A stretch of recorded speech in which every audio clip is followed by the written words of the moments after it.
Hello दोस्तों, सभी भाई को नमस्कार, राम राम। कैसे हो?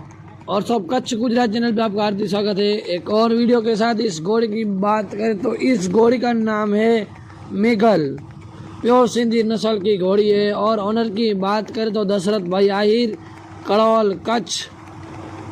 दोस्तों, दशरथ भाई आहिर और घोड़ी की बहुत ही तालमेल अच्छी जम रही है।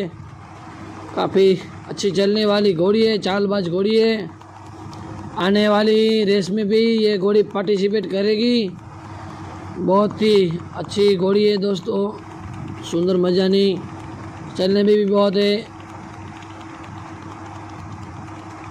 देखिए दोस्तों, दशरथ भाई आहिर का और मुंबई का ताल में अच्छा जम रहा है। और दोस्तों, मेरा ये वीडियो आपको पसंद आए तो मेरे यूट्यूब चैनल को आप लाइक कीजिए, शेयर कीजिए और सब्सक्राइब कीजिए। ऐसे ही नए वीडियो देखने के लिए हमारे यूट्यूब चैनल पर बने रहना दोस्तों। धन्यवाद।